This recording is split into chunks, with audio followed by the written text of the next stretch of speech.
El final del siglo XX fue testigo de una fiebre del oro científica de asombrosas proporciones, la urgencia precipitada y frenética de comercializar la ingeniería genética. Esta empresa avanzó con tanta rapidez, con tanto dinero y con tan pocos comentarios externos, que apenas si se llegan a comprender sus dimensiones y consecuencias. Así comienza Parque Jurásico, la exitosa novela del médico y escritor Michael Crichton, misma que inspiraría a Steven Spielberg para llevar a la pantalla grande el filme homónimo que se convertiría en todo un fenómeno de principios de los 90, pero que al mismo tiempo, igual como sugiere la obra de Crichton, despertó un acalorado debate entre la comunidad científica. Y es que hay que admitirlo, el escritor era un experto en provocar a los científicos y grupos en general, cosa que no solamente hizo con Jurassic Park, sino que también con el resto de su obra, tal es el caso de Estado de Miedo del año 2004.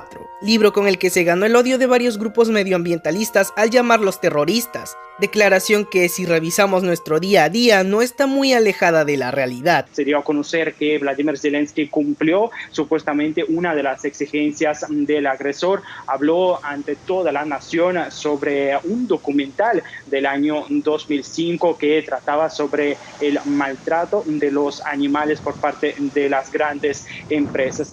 Sin embargo, Crichton no es quien se lleva todo el mérito de tan destacable obra de la cultura pop, ya que si de cultura pop hablamos, Steven Spielberg es un experto y por algo se le conoce en la industria como el Rey Midas del cine, ya que si recordamos, el Rey Midas convertía todo lo que tocaba en oro. La historia cinematográfica de Parque Jurásico comienza a finales de los años 80, cuando Michael Crichton, un cercano amigo de Spielberg, le habló por primera vez al cineasta de su próximo libro que abordaría la clonación de especies extintas como entretenimiento de un parque de atracciones a lo Walt Disney, idea que llamó la atención del director, quien al instante se hizo de los derechos de la obra para más tarde adaptarla a la pantalla grande. A su equipo se unió gran parte de sus amigos con los que ya había hecho otros proyectos, tales como la productora Kathleen Kennedy o el compositor John Williams, a quien por ejemplo le debemos esto.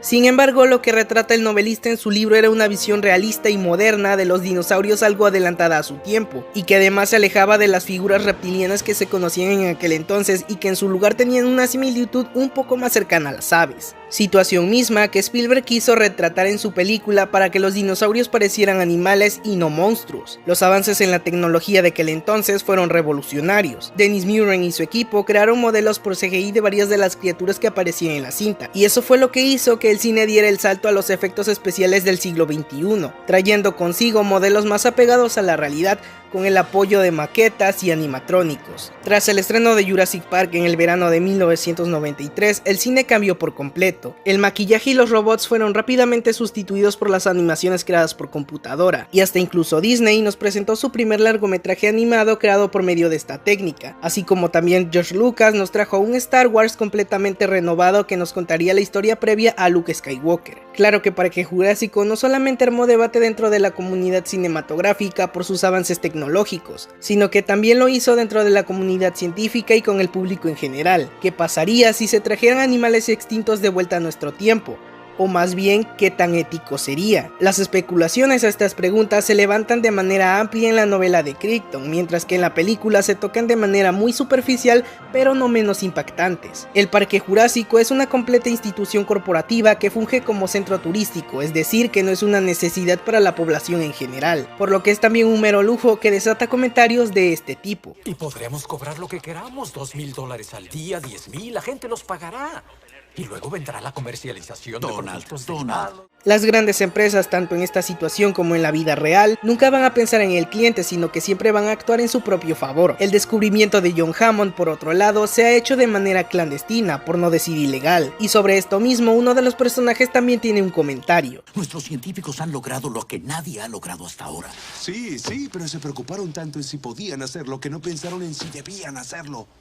Jurassic Park no solamente aborda problemas empresariales y la avaricia de grandes corporaciones que siempre buscan enriquecerse más sin importar el costo, ya que también aborda la arrogancia del hombre como una constante de la saga entera. A lo largo de los miles de años en que hemos sido la especie dominante y con constantes avances científicos, hemos perdido cierto grado de humildad con nuestras limitaciones, y David Koepp, guionista de los dos primeros filmes, se encarga de restregárnoslo en la cara con el personaje de John Hammond. Lo hicimos porque pudimos y punto final. Hay que recalcar que el argumento argumento de Parque Jurásico y su crítica a cierto sector de la comunidad científica no es solamente mérito del guionista, ya que Steven Spielberg tiene también sus maneras sutiles de decirnos de qué va esta película, y uno de sus méritos es mostrarnos cierto cartel cuando nos adentramos al lugar donde sucede la magia de Jurassic Park. Con Cuando los dinosaurios dominaban la Tierra, el director hace uso del lenguaje visual para decirnos que nosotros somos los que tenemos el control, y el letrero claramente hace referencia a un tiempo pasado, argumento que más tarde toma fuerza en la segunda película de la saga con el sobrino de John Hammond. Ya no es solamente un asunto de entretenimiento, sino que la palabra dinosaurio en sí ahora tiene derechos de autor. Somos sus dueños. Los animales extintos no tienen derechos. InGen ha creado estas criaturas y se sienten dioses teniéndolas y haciendo con ellos lo que les apetece, a pesar de que todo sale mal una y otra vez, porque como dice el personaje de Sam Neill, es imposible que dos especies de distinta temporalidad puedan convivir de forma pacífica. De todas formas, la ética detrás de esto se toca muy por encima en las siguientes secuelas de la primera entrega, y es hasta 2015 cuando este tipo de temas se vuelve en foco central de una franquicia que, aunque con menor calidad que la película original, tiene mayor subtexto. Así pues, Colin Trevorrow toma las riendas de la franquicia que Steven Spielberg se encargó de popularizar y lleva a cabo un ejercicio completamente curioso donde combina de manera casi perfecta la idea que tenía Michael Crichton en mente, que es entretener al público, pero al mismo tiempo lanzar una crítica más directa. 22 años después de los sucesos de Jurassic Park, el parque vuelve a abrirse a pesar de los terribles resultados del pasado, y como si no fuera ya suficiente, una enorme corporación de talla global está detrás de esta reapertura muy al estilo de Disney World, con atracciones, tiendas de regalo y constantes innovaciones para que el público no se aburra. Detalle acertado, por cierto, debido a que hoy en día ya nada nos sorprende. Como si se tratara de una Coca-Cola con un nuevo sabor o incluso una nueva etiqueta, los ejecutivos del parque encargan una nueva especie de dinosaurio diseñada específicamente para ser atractiva, más grande, más aterradora y con muchos más dientes. En este punto, Colin Trevorrow hace una acertadísima crítica no solamente a la manera en que consumimos los productos de la vida cotidiana, sino que también lanza un fuerte golpe a la manera en que se comercializa el cine hoy en día. Al público ya no le sorprenden ciertas cosas y con cada película todos esperan ver efectos especiales más grandes, más epicidad y mucho más ruido, por supuesto. Si tan solo en 2012 la primera película de Los Vengadores sorprendió a las masas por reunir por primera vez estos personajes en una película, en 2019 la expectativa a superarse era mucho mayor con Avengers Endgame, donde, como la propia crítica de Colin Trevorrow sugiere, los fans no esperaban ver lo que vieron en 2012, sino que las expectativas se alzaron al ver algo no el doble de épico, sino el triple o hasta más. Pero volviendo de lleno al tema, en la película el principal antagonista, que se supone que es un animal, no es tratado como un animal propiamente, sino como un producto que pueden reemplazar, cosa que de hecho el personaje de Bryce Dallas Howard menciona cuando dice que crearon dos especímenes del Indominus Rex para sustituir al primero si no sobrevivía. Muy al estilo de Frankenstein, la criatura sin conocimiento del mundo y sin instintos reales, puesto que se trata de una creación genética, escapa de su recinto y siembra el caos en el parque, lo que desemboca en señalar la negligencia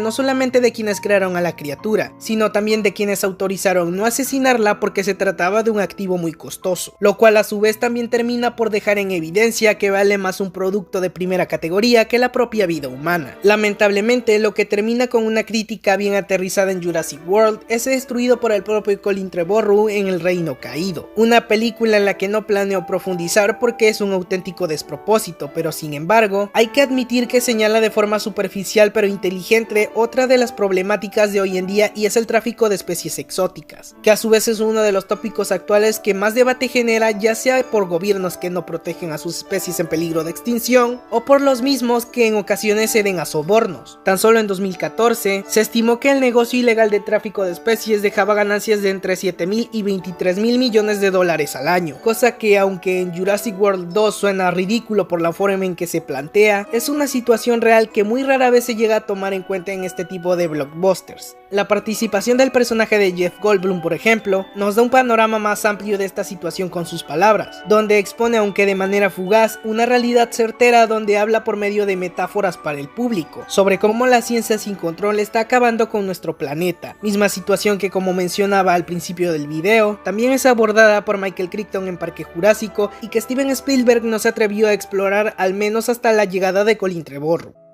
¿Cuántas veces hay que ver las evidencias? ¿Cuántas veces hay que explicarlo? Estamos causando nuestra propia extinción. Ya cruzaron demasiadas líneas rojas. Nuestro hogar ha sido contaminado en lo más profundo por la avaricia y la megalomanía política. Y claro que esto va a ser catastrófico. Nos convencemos de que los cambios súbitos, cosas que pasan fuera del orden normal de las cosas, como un choque de autos, o que no podemos controlar como una enfermedad mortal, no concebimos que los cambios radicales e irracionales se entretejen en la tela de la existencia. Pero les aseguro ciencia cierta que eso pasa. Y ya está pasando. Entramos a una nueva era. Pero bueno, eso fue todo por hoy. No olviden darle like al video si les gustó, suscribirse a este canal para más contenido así y activar la campana de notificaciones para saber cuándo subo un nuevo video. Nos vemos en la próxima.